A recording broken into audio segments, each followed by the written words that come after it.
All right, guys, welcome back. Our second guest is Grace Uwaboy, actor and emerging filmmaker from Edo State and a graduate of business education from Ambrose Ali University, passionate about telling emotionally grounded stories. So beyond the film, she works as a relationship coach and emotional creative lead behind YouTube channel GU on Screen, where she produces short films focused on real life themes and human connection. All right, good to have you on the show. Welcome to Silver today. Thank you so much for having me. Thank you. All right, so we're talking about behind the scenes, production pressure, and of course the era of film promotion. Let's first start. You're a rising filmmaker, and I'm sure that you've noticed. What have you noticed generally about the current production climate in the industry generally? Well, it's an exciting time really, but the challenges are actually very real. We say things are better now, but we still have, a few issues here and there. But I believe it's nothing that, we cannot really, work on. If you want to look at it now, I would say presently it is a bit easier to make films now compared to the Nollywood of before. Okay. Yes, I think it's quite obvious to know that there's a lot of producers now compared to how it was before. Ideas are flowing in every day. People feel the need to, create something. Let me just say generally more creators. So yeah, I would say it's better. We have, few challenges, but it's better. Yeah, so let's talk about structure and professionalism. So we've heard things, about, people coming late to set, call time and all of that. So do you think it has actually changed over time from when you started till now? Well, I think you're referring to the recent, happenings that was, all over the internet. Well, if I want to address that, I would like to look at it from two different angles, from the angle of an actor and that of, a producer. So as an actor, yes, if using the recent event as a case study, every actor deserves to be treated right on set. Yes, and no matter what it is, I don't think it is it has to get to the level where you just you get physical, whatever, compared to looking at what happened recently. So yes, and actors should be heard. They should not be held against their will. Then if you want to look at it from the other angle as a producer or an executive producer, I would say it's all about understanding, because the truth is, we know that at the end of the day, just like the actor in question said that contract stops by, or rather ends by 12 a.m. But if you want to look at it, if you say another day starts after 12 a.m., maybe by 1 a.m., who gives a call time for 1 a.m.? That is what everybody should understand. So when it spills over to the next day, I believe it's not a right, but with understanding, everybody should know that you don't have to, make that producer to spend more, because every day you spend money for apartments, every day you spend money for welfare. The crew members are being paid for, it's a daily payment. So now, because you cannot, stay over till 1 a.m., I have to pay extra 2 million. So you see, it's all about understanding. So call time, I believe that actors should stick to it. You put a call time for 10 a.m., people strolling by 2 p.m. Okay, so beyond that, what are the most difficult behind the scenes challenges that people don't really see? From actors' crew, what people don't get to see those parts? Well, truth is, behind every maybe let's say 5 minutes, glam, we have over 10 hours or more, of the sweat that went down to give us that very result. The challenges are very real. Now, I would start by saying, we all know, okay, these days we have, people use more of apartments these days compared to before. Yes. Sometimes you get there, you've paid for the day, and by the time you arrive, you discover that maybe there's another production, that's going there, and you have to wait. You stand outside, and the sun is, you just be there, and you'll be waiting for your, and it's not funny. And also, we have issues of sometimes actors after payment, just before production, maybe 2 days to, you just get a call, and they just bail out and tell you this, something came up. Now you have to start looking for a replacement. Wow. So it's a lot, actually. This is just a few of it, but it's a lot. Let's talk about marketing real quick. Do you think marketing has become louder than the actual film? These days, you get to have, actors and producers actually dancing, like a Survivor thing, all of that. So do you think that sometimes when you go to watch this movie, you're like, oh, is this what you guys were dancing and screaming about? Do you think the marketing now is more louder than the actual film itself? Of course, it is. It is, yeah. First of all, I would say I do not actually, fault those that dance. So I wouldn't say I blame them, because distribution, it is hard to market, get people to see your film these days. It is really, really difficult. Now, the thing is, the other effect that I would say, maybe the negative part, is that people dance. And we know that social media, what we are just there to see, we are there to feed our eyes. So the curiosity to know what is behind that dance, by the time you check, you discover that really there's, how can I pay how much to go and watch this? It's somehow. So I believe more effort should actually be put into the craft itself. We are distracted. That's how I would put it. We are distracted, So the time that it's good to dance, but I believe, or I would say that we put in more time to actually work on the project itself than putting in more time to rehearse the dance steps or whatever it is. I don't know if you understand me. So we are distracted. So there has to be a balance somewhere. That's and also the fact that controversy now sells more than the craft. Where do you stand? Controversy is actually needing marketing means of making money from a film. It's I don't know, but I believe you don't have to lose yourself to be seen. Yes, you don't have to lose yourself to to be in the spotlight. There are a lot of things you can actually do, but truth is there's a lot of negative effects that the social media has presently on the what's it called, on the industry, and I don't see it ending anytime soon. So they know what people want and they give it to them. So do you believe structural professionalism right now the next big evolution Nollywood needs? Of course. Unlike before, our movies are going global. We are on Netflix, we're on Prime, a lot of big things are happening, but after all of this, there are other things again that we are going to put, in place, like structure, making things better. We've talked about maybe, paying actors better, them being treated, fairly and all of that. But if you ask me, I think the industry is actually, it's going fast, and we are really doing well. I can't really fault. We are doing well. Okay, you say we're doing well, but some people do disagree with that. They feel like there's so much problems that are not allowing the people that need to thrive, and there's a monopoly of the market. But as someone who is trying to build in the production space, what production culture are you looking to foster, in the industry from your own side? Okay, so personally, there's an issue right now, and that's the issue of having a movie to watch is not a problem anymore. People release the movies every day. Go to YouTube and the rest, we have movies there. But part of my vision is having a very good story, relatable stories, solid story. I think that's the number one thing people should think about. So stories basically is what we need to work on. That is the major thing that we need to work on. Yes, we have good cameras compared to maybe before, if you want to check the quality of between now and that time. So stories, I believe, are the things that we need to put in. Just get a good story, solid story, and put it out there. People will appreciate you, even if you don't get the numbers like you really would desire at this point. But time to come, years to come, I believe it's something people will appreciate. So before we wrap up real quick, I always love to ask every movie creator this question, all right? This is it. So with the advent of AI, do you think AI has come to steal Nollywood's, critical Nollywood jobs, or it has come to help it advance to the next level? You talked about storytelling right now. Production cost is part of it. So now you can, what would have cost you probably 10 million naira to actually produce will probably cost you like $1 million now to do with if you have the knowledge of AI, but not at a cost of losing a crew member. So do you think AI is going to be a big problem in terms of when it comes to Nollywood?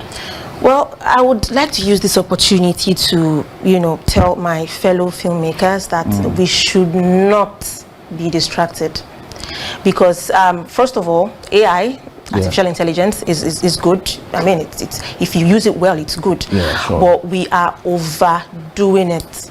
Yeah. So I had an issue recently with someone who also help out with my script writing. Yeah. You just wake up and then put your story there on AI and say, AI, construct the script for me. Yeah. How does that work? The human angle is lost at that particular point in time. We feel like, okay, so the amount you're supposed to pay for this person, and this person and AI can do. So why do I have to waste my money? That's distraction. So let's stick to the tradition of old. Yeah. Let's stick to using the what's it called? Humans. Yeah, we should use. Yeah. We should stick to the old culture of having humans write the scripts and do every other thing that crew members. So AI will not take over. That's debatable. But we'll take a break. When we come back, we have more conversations with our guests. Don't go anywhere.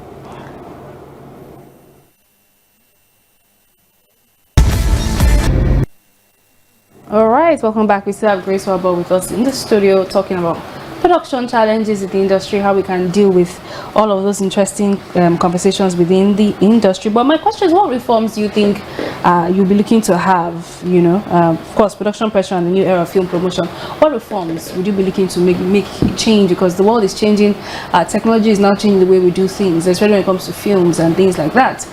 So what reform would you be particular about changing in the industry if you had your way? Okay, many, but to mention, okay, I will just talk about maybe two. Okay, so first of all, like I said earlier, stories. Now, there's this thing, I don't know if I should say it's a growing pandemic, I don't know how to put it, but we have a lot of movies out there, a lot of movies, and we know that the strength of streaming is actually in your fan base, right? So whether it's good, or rather, let me not use the word good, but whether it's solid or not, people just they watch. So I think if I would like, or rather I have what it takes to make one or two changes, I would actually look at giving us a higher image, or placing us in a better light in terms of having good stories. And also I would like to work on probably the payment for actors and crew members, because if you look at the payment structure here, is really not so encouraging. So That's to coming say, from the stream giants. do you understand? Okay. It's payments. No, I'm talking about how you pay your actors. The producers. Yes, producers paying actors. So I think I would actually work on that as well, and how they are treated on set. So I was going to add to that. So yes, are you a fan of YouTube streaming platforms? Because if stream platforms are not going to commission your movies, or you're not going to get your movies on stream platforms, the best is free to air. I said free where you can get money in the long run. So are you a fan of, because of course we have a plethora of videos on YouTube. There's so many of them. So where do you fall between the two lines? Okay, so quality sometimes, but numbers. YouTube is a good space. I have a channel, GU on screen. YouTube is a good space. I wouldn't say that if I tell you I'm not a fan, how would you see me? Because I have a channel there. I'm a huge fan of YouTube. So it's just like you having, there's the life, you have the good and the bad, but it's a matter of choice to pick or decide what you want. Same way, you go to YouTube, you look at this movie, you do not like it, then you go to the next one. It's that simple. So 5 years from now, what will separate sustainable filmmakers from the rest? 5 years from now. Well, proper planning and proper planning and good story. Like I will always emphasize on. I didn't mention this earlier, but maybe I can just put it in now in this question. So, these days there's this thing about with some directors, if it's what's it called? People coming on set, on like if you watch Hollywood movies, you see that the making. You see people coming to, maybe there are like some scenes they would really like to come and rehearse. They don't just come on set and just But I think we really need to put in effort into that. Yes, so there should be some things that people should come on set to say, before set to say, let's actually work on this, so that we'll have a better result. So directors or anyone who, you know, should have it as a thing of, let me put in more in bringing this out, because when a movie is out and people love the delivery, they applaud the directors, they applaud, you know, those behind the making of that film. So that's auditioning and pre-production. The audition, after auditioning, then pre-production, that could also be pre-production, but yeah, I think that's something. But let me just add again, when you have so many movies that comes out in mass, part 1, part 2, part 3, part 4, part 5, how can you guarantee, and people want to make fast money, how can you guarantee the quality of the story is going to be good? That's what I'm saying, because you are really passionate about changing the quality of stories. But what we're seeing now is because the one model is not working for people, they just rush it straight to YouTube and they mass produce all this. Some people like it, some people don't like it. So how do you control all these things you're talking about? Because people, once the people like this one, they run baby girl after baby girl, smiley face, return of baby girl. So how do you control the quality? It's almost like I say, let's just put bulk things out there, you know. So I mean, this kind of negates, because you want to do quality, you know, films and produce and write good stories, but some storylines may not, because people want to push out quality over quantity. Oh well, are you sure you've checked recently? I watched a couple of. No, you have not checked recently, because if you had checked, I checked. Oh, if you had checked, but the storyline, I know the storylines now. No, you know. we don't have that return of the snake girl, the snake girl, and I saw snake girl. No, we have changed. It has things. It has evolved. I saw snake girl. Wait now. So right now, what we have is it is never more than part 1 and part 2. That's not so true. if it has to be more than that, then it will be serious. I will use Kemi Adetiba for instance. So you know that there's a way you want to elongate the story. You want the story to be fine. You can decide to put in maybe episode 1, episode 2, episode 3, and maybe later you can complete your episodes. I'm talking of YouTube. YouTube right now. There is no part 5, part 6. We don't have it. All right, so quick one to add to that.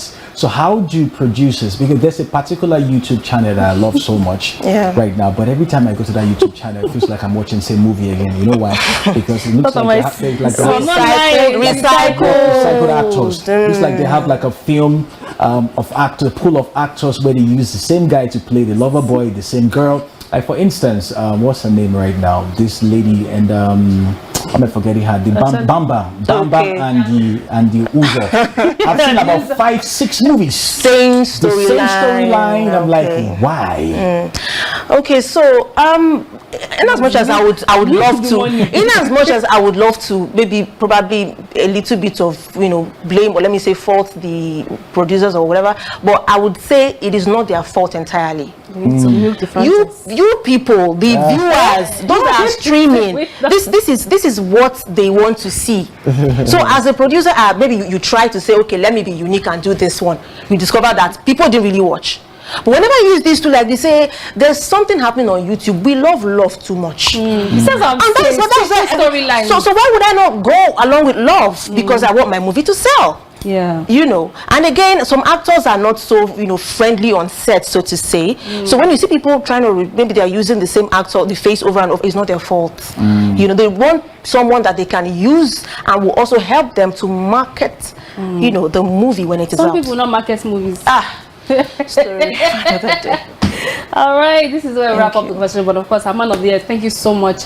I'm sure that it will get better. People need to be able to, because at the end of the day, you are the mercy of the audience, because some people like certain platforms, some people prefer certain platforms. To be honest, the storytelling has improved, the quality. Just that once we have some themes of love or marriage, divorce, breakup, heartbreak. If they start shooting gun now, will you watch? I watch all types. If it's a good storyline, yes, it's a good storyline. I watch a couple of great YouTube movies. You know, I particularly, you know, watch some that Oboni has some really nice. I never really watched. I don't even watch that Chalugo, to be honest. But I was one I watched about Lekki Powder or something. It was so nice. Omoni Oboli is also, she's a beautiful music producer, but she's also guilty of. Okay, so now you agree that there are good movies on YouTube. But she's also guilty of recycling the same actors over and over and over. It's what can work for her. She can't use an actor and tomorrow after acting and you just boom, nobody sees you. So but she's doing so well, and I definitely want to also check out your YouTube channel. Thank you so much for coming through on the show. You're welcome. Shedding some of these challenges. Thank you. Like we said,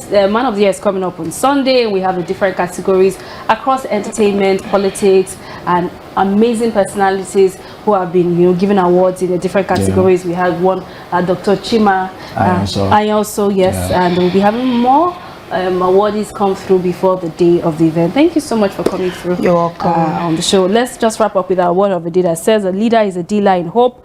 Napoleon Bonaparte. So this is where we wrap up the show. Thank you so much for watching Silverbird today. We'll see you tomorrow. Enjoy your day and don't give up. A leader is a dealer in hope. We'll see you tomorrow. Bye-bye.